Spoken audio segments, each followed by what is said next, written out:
And different managers, obviously, there's none more different in the English game than Marcelo Bielsa. Obviously, you're doing a lot of work with Leeds now as well, Tony. So what is the feel around the place at the minute? What is do you see, we're talking about the blueprint for success earlier on, do you see that in this current crop of players and this current crop of backroom staff? Very much so. Very, very much so. And yeah, I'm delighted to be back at Leeds a lot more these days. I really enjoy working with the club. I went with the boys down to Australia in the pre-season tour as well, so got a bit closer and saw things at first hand. And it's an absolute joy to finally see in front of my eyes a club develop back to having an identity. You know, I know now what the club is. I know what the manager, the boys are trying to do. You can see every single one rowing in the same direction, and if you're not, you're out of there. So I think it's brilliant. I think it's absolutely wonderful. It's been a pleasure. You know, last season and this even more. And you've got to say that I go back to the necessary parts to be successful.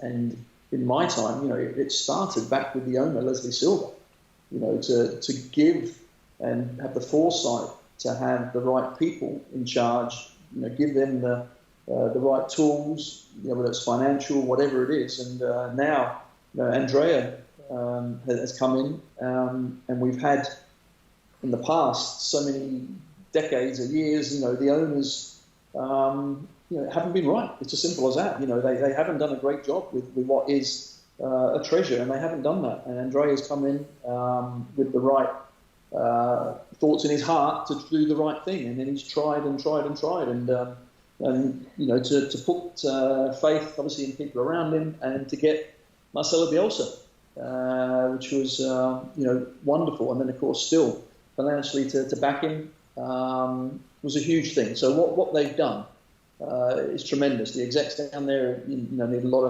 of credit, and it's difficult getting out the championship. My goodness, it's difficult. But I tell you what, I now go down to Ellen Road on a Saturday with hope and belief, because I can see it all coming together, and I can see a group of players, such a group that are galvanised. They've improved. There's certain players that improved immeasurably. You know, when I was coming 3, 4, 5 years ago, I'm looking at some of them, and I'm thinking, I'm not sure about him. I'm not sure about him. I'm not. You know, we're all saying the same things, and then, you know, the team's a bit disjointed, and you think, well, what exactly is going on? Where are we going here? But I can see clearly now with Marcelo and what he's done with certain players, turning them around and improving everyone. That's what a manager does. That's what a manager does. It's not whether he gets given 50, 60 million and then, you know, buys a player at the top of his game to fit in. And if it doesn't work, oh, well, not to worry.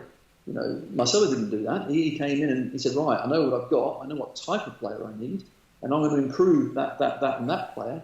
And that for me is incredible. What I find amazing is that the style of the football. You look at the style, and I mean, I'm more used to that because obviously I played in Italy. I've seen various styles and played in them, but this is the championship, and we are knocking it around from the back, you know, and pinging it from the goalkeeper and what have you.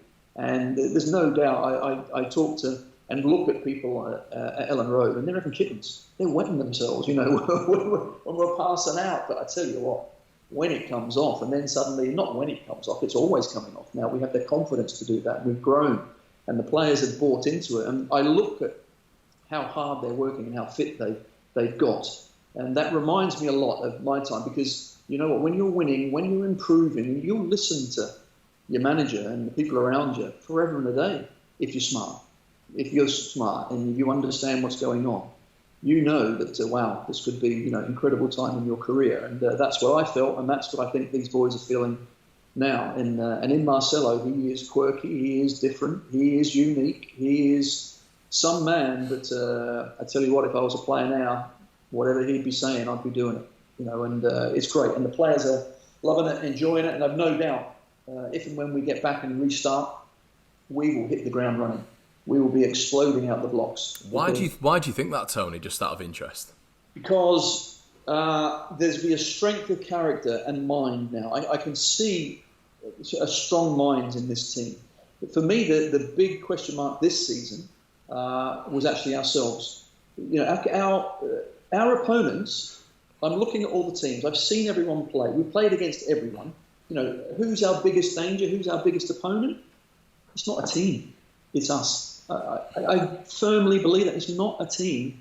It's us and our mental ability to cope and see it through. Because we have the tools. We are good enough. We have all the components. So, yes, you need a bit of luck. I get all that. But it's more us. I don't see anyone that's over a course of a season is better than us. But then you've got to experience those times when things go wrong. And it always will. You know, that's the way it is. You've got to limit those. And then come back, you know, bouncing and fighting. And that's where the unknown is. Because, let's be honest, last season we didn't deal with that very well. You know, you look at the last 5-6 games and what have you, you know, we didn't cope well at all with a couple of setbacks in it. It seemed to drain from us. We had a bit of a flicker and then, you know, it went. So that's where the question marks start to be raised. But I looked at this season and I saw things differently. I looked at a team that were different, and I'm waiting, though, for when the hiccup's going to come. I was waiting and waiting, and it's bound to come. And it did. It came. Then I looked at that Forest game, I think. I'm thinking, okay, that's a bad one. You know, that you can say what you want about a lot of things, but that wasn't a great response to what was happening in the previous games. So now we've got a huge test down at Brentford. Wow, we were fantastic at Brentford. They were just incredible. You know, okay, we got the draw, didn't we? But we deserved the win. And then we just went from strength to strength. We won every game. We didn't concede. And I saw that. I thought, okay, these boys, they've got it. Yeah, 2-3 games like that. Then bang, and off they go again. So they will be itching to get back out there. They'll be itching for anyone that says there might be a question mark to ram it down their throat. Because that's what I would be as a player. I can't wait to get out there and show them. They are training hard. I've talked to one or two during lockdown. I know what training they're doing. Wow, my goodness. They've had one day off a week, and that's it. Wow. They're active, and they're ready to rumble. And even they say, no one's going to be training like us. No one's going to have done what us. And that gives you such a mental strength and a mental boost.